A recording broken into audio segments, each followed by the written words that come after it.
तो मेन चीज़ ये है कि भक्ति के नियम बहुत सरल हैं, लेकिन हम अपनी इच्छाओं के कारण, भौतिक इच्छाओं के कारण उसके ऊपर नहीं जा पाते हैं। सातया श्रद्धा युक्त साधरामीहते लभते चा ततम कामान एव वीतान ही तान। ऐसी श्रद्धा से समन्वित वह देवता विशेष की पूजा करने का यत्न करता है और अपनी इच्छा की पूर्ति करता है, क्योंकि वास्तविकता तो ये कि ये सारे लाभ केवल मेरे द्वारा ही प्रदत्त होते हैं।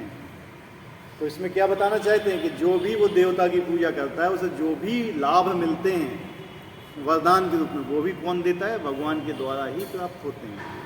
ऐसा नहीं कि वो देवता दे रहा है, नहीं, उस देवता के पास इतनी शक्ति नहीं है, क्योंकि वो देवता भी भगवान के ऊपर ही आश्रित है।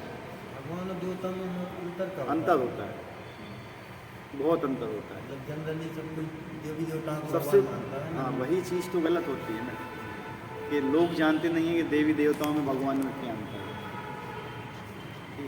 देवी देवता जो होते हैं वो भी एक जीव होते हैं, उनके अंदर भी भौतिक कामनाएं होती हैं, ठीक है, भगवान में नहीं होती। भगवान 6 ऐश्वर्यों से पूर्ण है, सर्वशक्तिमान, सबसे ज़्यादा सुंदर, सबसे ज़्यादा उनके अंदर सुंदरता, सबसे ज़्यादा धन है उनके पास, सबसे ज़्यादा यश है, सबसे ज़्यादा बल है, सबसे ज़्यादा कीर्ति है, सबसे ज़्यादा त्याग है। उनके पास त्याग किसी में नहीं है, उनके पास बल किसी में नहीं है, उनके पास सुंदर कोई नहीं है, उनके पास लक्ष्मी किसी के पास नहीं है, वो हैं भगवान। ये पराशर मुनि ने बताई हुई थी, ये 6 ऐश्वर्यों से पूर्ण होते हैं, वो भगवान कहलाते हैं। देवताओं में 6 ऐश्वर्य नहीं। जब देवताओं के ऊपर असुरों का आक्रमण होता है तो किसके पास भागते हैं? भगवान के। अगर वो भगवान होते तो लड़ते उनसे, हैं, जीतते उनको नहीं जीत पाते हैं, जाते हैं वो ब्रह्मा जी के पास जाते हैं, ब्रह्मा जी शिव जी के पास, शिव जी के साथ में सब जन कहाँ जाते हैं? भगवान के पास जाते हैं। तो चीज़ भगवान के पास वो चीज़ है जो इनके पास नहीं है। देवता क्या होते हैं? जिनके पास ज़्यादा पुण्य होते हैं वो देवता का पोस्ट मिलता है उसे। देवता क्या है? एक पोस्ट है। क्या है? पोस्ट पदवी है, इससे ज़्यादा कुछ नहीं है वो। लेकिन भगवान कोई पोस्ट नहीं है, भगवान स्वयं भगवान, वो कोई पोस्ट नहीं है कि मैं तपस्या करके भगवान बन जाऊंगा, ये बन जाऊंगा, नहीं। देवताओं के अंदर भौतिक बुद्धि होती है, भगवान के अंदर नहीं होती। भगवान विशुद्ध होते हैं, तीनों चीज़ों से ऊपर। सतोगुणी होते हैं वो देवता होते हैं, लेकिन भगवान विशुद्ध सत्व में होते हैं, इन सब चीज़ों से ऊपर होते हैं। तो ईश्वर ने हर एक को देवतागण परमेश्वर से अनुमति के बिना अपने भक्तों को वर नहीं दे सकते। क्या होता है? देवता जितने भी हैं भगवान की इच्छा के विरुद्ध वो किसी को वरदान नहीं दे सकते। जीव भले ही ये भूल जाए कि प्रत्येक वस्तु परमेश्वर की संपत्ति, किंतु देवता इसे नहीं भूलते। मनुष्य भूल जाता है कि हर चीज़ किसकी है? भगवान। वो तो अपनी सोचने लगता है ये सब चीज़ मेरी है, मैं और मेरा का भाव। यही यहाँ की सबसे बड़ी कमी है भौतिक जगत की।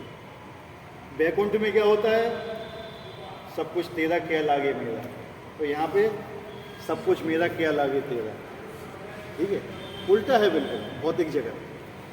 तो यहाँ पे हम भगवान की कोई सेवा नहीं करना चाहते, लेकिन आध्यात्मिक जगत में क्या है? हर समय भगवान की सेवा है। यहाँ पे हम अपनी सेवा में लगे हुए, वहाँ पे भगवान की सेवा है। यही अंतर है, ठीक है। और हम ये भूल जाते हैं, हम ये भूल जाते हैं कि जो भी हमें चीज़ें मिल रही हैं भगवान की कृपा से मिल रही हैं। आज भी जो चीज़ हमारे पास है, जो भी हमें है हमारे पास, वही भगवान की ही कृपा से है, अन्यथा हमारे पास कुछ नहीं। ये जो मनुष्य जीवन आपको मिला हुआ, यही भगवान की ही कृपा से मिला हुआ है। आपके पास ये शक्ति नहीं थी कि आप अपने आप चल के किसी माता के गर्भ में पहुंच जाओगे। आपको भेजा गया है मनुष्य शरीर के लिए। सबसे बड़ी बात यह है कि आपको मनुष्य शरीर मिला, मनुष्य शरीर के बाद भारत में जन्म मिला, और भारत में जन्म मिलने पे भी हिंदू परिवार में जन्म मिला, ब्राह्मणों के परिवार में जन्म मिला। उसके बाद तुम्हें भगवत गीता मिली पढ़ने के लिए, उसके बाद गुरु मिला, समझ रहे? और गुरु मिलने के बाद तुम्हें भगवत गीता समझ में भी आ रही है। इतना सब कोई आसान बात नहीं है, ये हर आदमी के भाग्य में नहीं होता है। और लेकिन इतना कुछ होने के बाद भी अगर आप उस रास्ते पर नहीं चलते तो समझ लो आपकी स्थिति कैसी है। ठीक है, उसकी स्थिति ऐसी है कि आप एक माता को छोड़ के एक डायन की गोद में जाके बैठ रहे हो। क्या बोला? अपनी माँ को छोड़ के एक डायन की गोद में बैठ रहे हो। ऐसी है ये स्थिति। मतलब यहाँ आने के बाद भी, भगवद गीता समझ में आने के बाद भी अगर लोग छोड़ देते हैं उस चीज़ को, उनकी स्थिति ऐसी है। क्योंकि मनुष्य जन्म इतना आसान नहीं है मिलना, और मनुष्य जन्म मिल जाएगा तो मैं अफ्रीका में किसी आदिवासी में, तो क्या करोगे? भगवान का नाम भी नहीं सुन पाओगे जिंदगी भर। और तो चीज़ बहुत दूर की बात है, चाइना में मिल गया, कीड़े मकोड़े खाते रहोगे जिंदगी भर, भगवान का प्रसाद नसीब नहीं होगा हैं। लेकिन जब हर चीज़ मिल रही है, भगवान की कृपा से मिल रही है वो, और फिर भी लोग उस पर नहीं चलना चाहता है, तो उससे बड़ा दुर्भाग्य कुछ नहीं है।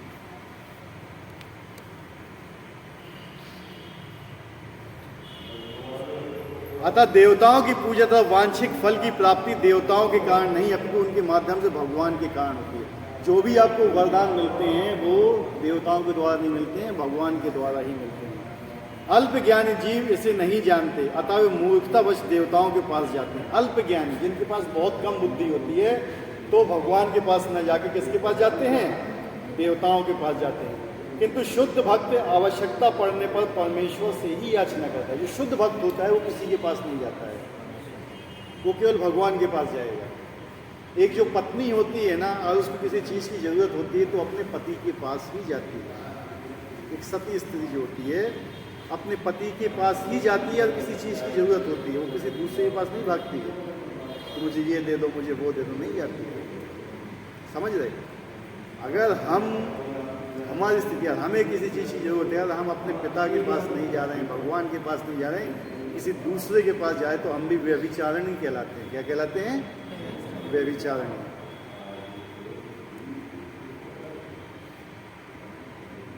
किंतु शुद्ध भक्त आवश्यकता पड़े भगवान से याचना करते हैं, परंतु वर मांगना शुद्ध भक्त का लक्षण नहीं है। शुद्ध भक्त तो भगवान से वरदान भी नहीं मांगता है।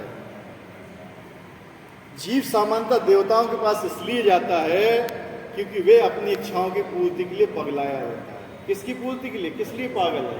इच्छाओं की पूर्ति। भौतिक इच्छाओं को पूरा करने के लिए, यानी भोगने की इच्छा को पूरा करने के लिए पागल हो गया। पागल किसके पीछे? सांसारिक चीजों के पीछे। धन, स्त्री, बच्चे, अच्छी नौकरी, ये वे सब चीज़ के पीछे पागल है जो, वो ही भगवान के पास नहीं जाता। बाकी सब क्या है? भगवान से मांगते हैं। मतलब वो क्या सोचते हैं, हम भगवान के पास नहीं जाएंगे, हमारी इच्छाएं पूरी हो जाएंगी, हमें भगवान की क्या जरूरत है। लेकिन वो ये भूल जाते हैं कि जो इच्छाएं पूरी हो रही हैं पूरी, वो भी भगवान के ही कारण हो रही हैं। ऐसा तब होता है जब जीव अनुचित कामना करता है, जिससे स्वयं भगवान पूरा नहीं करते। वो ये सोचता है कि जो मैं इच्छा कर रहा हूँ ना, शायद उसको भगवान पूरा ना करे, इसलिए वो किसके पास जाता है? देवताओं के पास जाता है। क्योंकि उसकी बुद्धि ऐसी ही होती है कि भगवान तो दे नहीं रहे, तो मैं देवताओं के पास जाता हूँ। एक चीज़ बताइए, अगर आप अपनी माँ के पास जाते हो, उनसे ये कहो मुझे गुटखा दे दो, दे देगी माँ? हैं? बताओ किसकी माता है गुटखा दे देगी? लेकिन भाई तुम 5 रुपये लेके दुकानदार के पास जाओ, मिल जाएगा ना? 5 या 10 रुपये के जितने के भैया आता है मिल जाएगा। हरे कृष्ण। तो क्या अंतर होगा फिर दोनों में, बताइए? हैं? माँ क्यों नहीं देती है? हैं? क्यों नहीं देती है आप? अच्छा नहीं है वो हमारे लिए, हैं? अच्छा नहीं होता, आपके लिए अच्छा नहीं हो, और वो आपका भला चाहती है। क्यों? क्योंकि वो आपसे प्रेम करता है। पहला चीज़ क्या है? जो आपसे प्रेम करता है वो आपका भला चाहता है। ठीक है? माता जब आपसे प्रेम करती है तो कभी तो आपको वो बढ़िया गुलाब जामुन बना के देगी, जब शैतान के डंडा भी मारेगी, आती है कि नहीं? इन दोनों चीज़ में क्या होता है? उसका प्रेम होता है। लेकिन जो बच्चा समझता नहीं, वो कहते हैं कि मेरी माँ मुझे मारती है। लेकिन आप दुकानदार के पास जाओ, उसको 5 रुपये दो, उसको मुझे गुटखा दे दो, तुरंत दे देगा। क्यों? प्रेम नहीं करता वो। क्योंकि वो आपसे प्रेम नहीं करता, वो व्यापार है उसका। वो पैसा लेगा दे देगा, जितना आप पैसा दोगे उसी हिसाब से देगा वो। समझ रहे? ये तो नहीं है कि आपने उसे 5 रुपये दिया, कुछ 10 रुपये की चीज़ ले लो, कभी नहीं देगा। हैं? दे देगा? नहीं देगा ना। इसी प्रकार से देवताओं की भक्ति भगवान की भक्ति। अगर आप देवताओं से कुछ मांगते हो तो आपकी तपस्या आपने कितनी की हुई है, उसके अनुसार भगवान की इच्छा से वो आपको देगा। अगर आपकी तपस्या 10 रुपये के बराबर है तो 10 रुपये की चीज़ मिलेगी, आपकी तपस्या 20 रुपये के बराबर तो 20 रुपये की चीज़ मिलेगी। लेकिन भगवान ऐसे नहीं है। अगर भगवान पसंद हो गए ना, आपकी तपस्या 10 रुपये की भी है ना, तो 1000 रुपये की चीज़ भी दे सकते हैं। ध्रुव महाराज थे, उनको ऐसा राज दे दिया, आज भी है। तो भगवान जब प्रसन्न होते हैं ना तो क्या कहते हैं? छप्पर फाड़ के देते हैं। कितने? छप्पर फाड़ के वो लेते हैं तो छप्पर फाड़ के। ठीक है, तो एक चीज हमेशा ये भी याद रखना कि जो आपको व्यक्ति दे सकता है वो ले भी सकता है।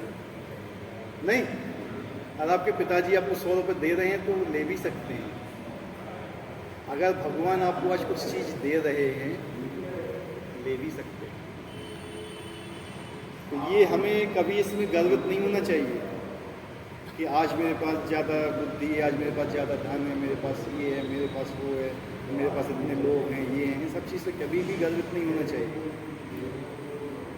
क्योंकि आज तो भगवान दे रहे हैं, कल वो ले भी सकते हैं। देखा था अर्जुन के जीवन में, वही अर्जुन थे, वही बाण थे। पूरी सेना को, महाभारत की जो कौरव सेना को परास्त किया था, वो वही अर्जुन भीलों से हार गए थे। हार गए थे कि नहीं हार गए थे? समय समय की बात होती है। भगवान ने आपको जिस चीज़ के लिए यहाँ भेजा हुआ है, उसके लिए भगवान आपको शक्ति भी देंगे। और जब वो काम पूरा हो जाएगा ना तो शक्ति भी ले लेंगे, चाहें तो। तो चीज़ हमें कभी भूलना नहीं चाहिए, इसलिए हमें कभी भी गर्व नहीं करना चाहिए। जैसे आज मैं यहाँ बैठा हुआ, आज मैं लेक्चर दे रहा हूँ आप लोगों को, ये बुद्धि किसकी है? मेरी थोड़ी है। ये मुझे गुरु परंपरा के द्वारा मिली हुई है, भगवान के द्वारा। इसमें भगवान के द्वारा ही मैं बोल पा रहा हूँ। ये तो मेरे अंदर इतनी शक्ति नहीं है कि मैं बोल भी पाऊँ। जो ये चीज़ है मैं थोड़ी बोल रहा हूँ, ये किसकी है? गुरु परंपरा की। इसमें शील प्रभुपाद जी की कृपा है, उनके गुरु की कृपा है, मेरे गुरु की कृपा है, मेरे शिक्षा गुरु की कृपा है, तब मैं बोल पा रहा हूँ। इसमें मेरा 1% गुण नहीं है, समझ रहे आप? लेकिन अगर भगवान चाहे तो मुझसे वापस भी ले सकते हैं। इसलिए इसमें कभी गर्व नहीं करना चाहिए कि आज मैं सीट पर बैठा हूँ तो कल कोई दूसरा भी बैठ सकता है। ठीक है, कभी भी इन सब चीज़ में गर्व नहीं करना चाहिए। अगर आपके अंदर गर्व आता है, अहंकार आता है, तो फिर भगवान उसका समाधान भी करते हैं। क्या करते हैं? समाधान। जो माँ आपको रसगुल्ला दे सकती है वो छड़ी भी मार सकती है। ठीक है, तो ये हमेशा याद करके रखना कि आज आपके पास जो भी ऐश्वर्य है, जो भी ज्ञान है, जो भी बुद्धि है, जो भी संपत्ति है, वो सब किसके द्वारा दी हुई है? भगवान के द्वारा ही दी गई है। और केवल देने वाले कौन हैं? भगवान ही हैं। उनके द्वारा कोई नहीं दे सकता, क्योंकि सब उन्हीं के ऊपर ही आश्रित हैं। चाहे वो ब्रह्मा जी हों, चाहे वो शिव जी हों, चाहे वो इंद्र हों, चाहे दुर्गा देवी हों, कुछ भी हों, बिना भगवान की इच्छा के नहीं दे सकते। अभी नवरात्र निकले, दुर्गा जी को वरदान किसने दिया था कि आप सबकी इच्छाएं जाके पूरा करिए? भगवान ने दिया था। भगवान ने दिया था। किस समय दिया था? जिस समय बलदेव जी का जन्म हो रहा था। बलदेव जी किसके गर्भ में थे? माता देवकी के गर्भ में थे। माता के देवकी के गर्भ से ले जाके उनको कहाँ पे शिफ्ट किया था? रोहिणी के गर्भ में, कि आप वहाँ जाके जन्म लीजिए और ये जगह छोड़िए, क्योंकि वहाँ कौन आने वाले थे? स्वयं भगवान आने वाले थे। तो जब उनने वहाँ पे स्थानांतरित किया, उनको किसको बुलाया? दुर्गा देवी को बुलाया था। ठीक है, तो उनने उनको उस समय वरदान किया था कि भौतिक जगत में जो भी व्यक्ति तुम्हारे पास इच्छा की पूर्ति के लिए है, तुम उसकी सारी इच्छाएं पूरी करो। सब इच्छाएं पूरी करती हैं। और तुम्हारी पूजा ज़्यादा होगी। यही भी बोला था कि कलयुग में बहुत पूजा होगी तुम्हारी, देखो बहुत पूजा हो रही है। लेकिन लोग ये भूल जाते हैं कि उनके पीछे कौन है, समझ रहे? उनके पीछे भी कोई है। जो भी वो वरदान दे रही हैं वो भी किसी की सहमति से दे रही हैं, ठीक है। जगन्नाथ जी का विग्रह सबने देखा है ना, देखा है ना। जगन्नाथ जी हैं, सुभद्रा जी हैं और बल्लभ। सुभद्रा जी कौन है? ये हैं बहन है ना, यही मेन देवी का रूप है, मेन सुभद्रा जी हैं, ठीक है। ये आध्यात्मिक जगत की इन्हीं से ही प्रकट होती हैं, ठीक है। और सब कोई किसका विस्तार है? श्रीमती राधा रानी का। राधा रानी के शरीर से ही सब चीज़ें प्रकट होती हैं। स्वयं राधा रानी ने अपने शरीर से जितनी भी लक्ष्मियाँ हैं, जितनी भी देवियाँ हैं, सब उन्हीं के ही शरीर से प्रकट हुई हैं। किसके लिए? भगवान की सेवा करने के लिए। राधा रानी स्वयं सेवा का स्वरूप है, तो सब उन्हीं के ही विस्तार हैं। अवतार नहीं बोल रहा हूँ, क्या बोल रहे हैं? एक्सपेंशन है, विस्तार है। उन्हीं से ही सब प्रकट हुए हैं। जैसे भगवान के शरीर से सारे देवता प्रकट हुए हैं, राधा रानी के शरीर से सारी देवियाँ प्रकट हुई हैं, समझे? तो आप ये सोचो कि आपको किसकी पूजा करना चाहिए, किसकी भक्ति करना चाहिए, ठीक है।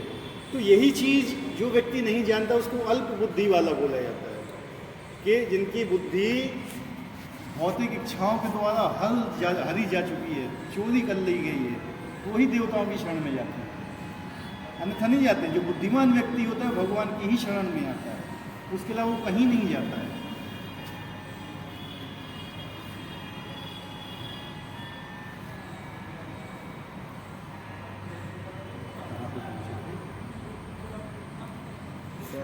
चैतन्य चरितामृत में कहा गया कि जो व्यक्ति परमेश्वर की पूजा के साथ साथ भौतिक भोग की कामना करता है वे परस्पर विरोधी इच्छाओं वाला होता है। परमेश्वर की भक्ति तथा देवताओं की पूजा समान स्तर पर नहीं हो सकती, क्योंकि देवताओं की पूजा भौतिक है और परमेश्वर की भक्ति नितांत आध्यात्मिक है। कोई भी चीज़ भौतिक होती है, नष्ट होती है। भौतिक चीज़ क्या होती है? नाशवान है, क्षणिक है, आज है कल नहीं होगी, पहले नहीं थी। इसे जितने भी भौतिक वरदान जो दिए जाते हैं देवताओं के द्वारा, सब नाशवान है, हमेशा नहीं रहते हैं, कुछ समय तक रहते हैं जब तक वो देवता उपस्थित है। लेकिन जो भगवान की भक्ति क्या है? आध्यात्मिक है, ये क्या रहे? हमेशा रहेगी। जब जीव भगवत धाम जाने का इच्छुक है तो उसके मार्ग में भौतिक इच्छाएं बाधक हैं। दो चीजें हैं, या भक्ति या भौतिक इच्छाएं, ठीक है। या तो आप भक्ति कर लो या भौतिक इच्छाएं कर लो, क्योंकि ये दोनों चीजें क्या हैं? विरोधी हैं एक दूसरे के। यानी आप एक्सीलेटर भी दे रहे हो और ब्रेक भी लगाए हुए हो, तो गाड़ी आगे बढ़ेगी नहीं, ठीक है। ब्रेक भी लगा है और एक्सीलेटर भी बढ़ाते जा रहे, तो क्या होगा? तेल ही जलेगा और कुछ नहीं होगा, आपकी एनर्जी वेस्ट होगी, फायदा कुछ नहीं होगा। इसी प्रकार से हम क्या करते हैं? हम कहते हैं भगवान की भक्ति कर रहे हैं, भगवान की, लेकिन इच्छाएं क्या हैं दिमाग में? भौतिक। तो हम कभी भक्ति के पथ पे आगे नहीं बढ़ पाएंगे। तो इन सब चीज़ों को हमें शुद्ध करना चाहिए। जो अपनी इच्छाएं हैं, हम ये नहीं कहते इच्छाओं को त्याग दीजिए, आप इच्छाओं को शुद्ध करना होगा। इच्छाएं चलेंगी तो फिर खत्म है खेल। मनुष्य नहीं है, मनुष्य में तो इच्छाएं होती हैं ना, लेकिन हम इच्छाओं को भी क्या करना है? प्योर करना है, शुद्ध करना है। जो आज हमारी भोगने की इच्छा है वो भगवान की सेवा में लगा दो। युक्त वैराग्य श्री रूप गोस्वामी ने बताया हुआ है। हमारी कोई इच्छा नहीं है, हमारी इच्छा है कि खूब स्वादिष्ट भोजन खाने की, ठीक है, बनाइए, भगवान को भोग लगाइए, खाइए, क्या परेशानी है बताइए? है कोई परेशानी? नहीं। लेकिन हम उतना भी नहीं करना चाहते। जो भी तुम्हारे पास संपत्ति हो क्या तुम्हारी है? नहीं है। क्या जन्म से पहले वो तुम्हारी थी, या जन्म के बाद, वो मृत्यु के बाद तुम्हारी होगी? एक सिंपल सा उदाहरण देते हैं। एक कन्या का जन्म होता है, जब तक उसकी शादी नहीं होती है उसके परिवार की संपत्ति को वो अपना अधिकार मानती है कि नहीं? Yes no? लेकिन जैसे ही 7 फेरे हो गए, अब उसको संपत्ति पे क्या अधिकार है? अब उसकी संपत्ति क्या हो गई है? केवल 7 फेरे लेने से जो उसके पति की सारी संपत्ति उसकी अधिकारनी हो गई है। जैसे ही हम दीक्षा लेते हैं, जैसे ही हम भगवान की शरण में आते हैं, जो संपत्ति भगवान की वो हमारी है। इसका मतलब ये नहीं कि हम उसको भोग करें, वो हमें भगवान की सेवा में लगानी है। क्या पत्नी वो जाके खुद भोग करती है? नहीं, वो पति की सेवा में लगाती है उस चीज को। जो सती स्त्री होती है, जो उसके पति की संपत्ति होती है, उसी की सेवा में लगाती है। वो हमेशा ये पूछती है खाना बनाने से पहले अपने पति से कि आपको क्या खाना है, हैं? पूछती है कि नहीं पूछती है? और फिर जब उसका पति खा लेता है उसके बाद ही वो ग्रहण करती है। इसलिए जिस कमाई से उसका पति लेके आ रहा है ना, पति की कमाई गलत भी है तो उसके पाप की अधिकारनी उसकी वाइफ नहीं होती। क्यों? क्योंकि उसने उसकी इच्छा के लिए किया। और जो उसका रेमनेंट बचा, जो उसका बचा हुआ है खाने के बाद, तो वो ग्रहण करती है। पति बोल रहा है कि नहीं मुझे ये खा दो, लेकिन मुझे तो पिज़्ज़ा खाना, मैं पिज़्ज़ा मंगाती हूँ, ये भक्ति नहीं होती है। ठीक है, तो ये सब चीज़ें, यानी जो भी हमारे पास संपत्ति है वो भी क्या है? भगवान की दी हुई है, और उससे भी हमें भगवान की ही सेवा में लगाना है। ये शरीर भी भगवान का दिया हुआ है कि नहीं? या किसी और का दिया हुआ है? नहीं ना, है किराए का तो है ही। आज जिंदा लाश बोलते हैं इसको, जिस दिन आत्मा यहाँ से निकल गई वहीं गिर जाएगा ये। तो धो रहे हैं इसको, हम क्या कर रहे हैं? धो रहे हैं। जिस दिन हम निकल गए इसके अंदर से, उस दिन क्या हुआ? ये 3 ही गतियाँ होंगी, या तो जानवर खाएंगे, या कब्र में गया तो कीड़े खाएंगे, या तो फिर राख बन जाएगी। उसके लिए देखो हम कितने लोग गलत करते हैं इसी चीज़ के लिए।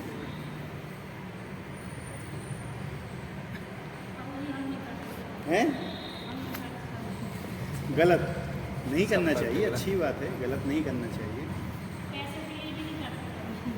नहीं करना। पैसा भी हमारा, पैसा क्या है? लक्ष्मी है पैसा। पैसा किसे बोलते हैं? लक्ष्मी। लक्ष्मी कभी हमारी नहीं हो सकती है, ठीक है ना? कभी हमारी थी ना है ना रहेगी। लक्ष्मी के ऊपर अधिकार नारायण का है। देखो किसके साथ खड़ी हुई है।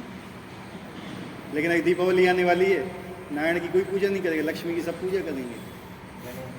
यही देख लो ना, यहीं पे हैं क्या अधिकार? वो क्या है ना कि मैं और मेरा का आदमी के ये मेरा है, ये मेरा है, ये सब हैं। गणेश जी की पूजा अलग तरीके होती है, इसको पंचोपासना में बताया जाएगा। पंचोपासना में गणेश जी की पूजा आती है। वो देखो कर्म कांड के हिसाब से वो चीज़ अलग है, लेकिन अब दूसरी थी, आप उपासना कांड में चल रहे हो, तो उसमें उसका भाव कुछ अलग होता है, ठीक है। तो यही चीज़ है कि लक्ष्मी जो है, पैसा किसकी है? वो है नारायण की। सीधी सिंपल हो, ऊपर देख लो किसके पैर दाब रही हैं वो, देख लेना ऊपर, नारायण के पैर दाब रही हैं ना, तो ऊपर हैं मंदिर के ऊपर देख लेना, यहाँ पे उन्हीं के पास खड़ी हुई हैं। तो हम लक्ष्मी को अपने पैर दबाने के में लगा रहे हैं, अपने भोग में लगा रहे हैं, जैसा रावण ने किया था। बर्बाद हुआ था, हैं? बर्बाद हुआ था, बर्बाद हुआ था, हैं? सबको बर्बाद किया था। जब हम लक्ष्मी को अपनी सेवा में लगाते हैं ना, तो हम रावण की तरह ही बर्बाद होते हैं। जब हम उनको भगवान की सेवा में लाते, भगवान की सेवा में किसने लगाया था? लक्ष्मी को। हाँ, वेरी गुड। हनुमान जी लक्ष्मी जी को रावण के चंगुल से लेके राम के चरणों में रखा था। उनकी क्या स्थिति हुई? आज तक पूजे जाते हैं। एक ही था दोनों का। सीता जी के पीछे ही युद्ध हुआ कि नहीं? रावण उनको भोगने के लिए था, हनुमान जी उनको भगवान राम की सेवा में लगाने के लिए थे। अब देख लो क्या हुआ। तो कल ही दशहरा गया है, आज है दशहरा, है कि नहीं? तो कम से कम लोग क्या होते हैं, दशहरा में रावण जला देते हैं, ठीक है बुराई हो गई, हम किसी से बुराई नहीं करेंगे, ये नहीं करेंगे, वो नहीं करेंगे, लेकिन दशहरा से क्या सीखा आपने? क्या सीखा? दशहरा निकल गया, नवरात्रि निकल गए, क्या सीखा इस चीज़ से बताइए? नहीं देखो, ये एक दो लोग के, मैं तो मैक्सिमम की बात कर रहा हूँ, इन लोगों ने क्या सीखा इससे? जितनी त्यौहार हमारे आते हैं क्या सीखते हैं हम इनसे? क्या ये कि भैया पूरी सब्जी बना ली, रसगुल्ले ले आए बाजार से, बस बढ़िया खा लिए हैं, बस इससे ज़्यादा कुछ नहीं, रास्ते पे ड्रिंक किया, डांस कर रहे हैं, ये होता है क्या? नहीं तो ये क्या है, ये हमारी कल्चर को बर्बाद किया हुआ है, इससे ज़्यादा कुछ नहीं है। जब नृत्य होता है तो अंदर से होता है, वो देखा भी होगा, किया भी होगा, किसी चीज़ की जरूरत नहीं पड़ती है नाचने के लिए। जब भगवान की शक्ति अंदर आती है ना, वो जोश आता है, लोग तो भैया डांस करने के लिए कहेंगे भैया जब तो हम एक दो लगाएंगे नहीं, हमसे हिला नहीं जाएगा, हैं? ये भक्ति होती है। तो वही है कि जो चीज़ बताए गए, दशहरा निकल गया, नवरात्र निकल गया, इससे क्या सीखा आपने? कोई पॉइंट बताइए।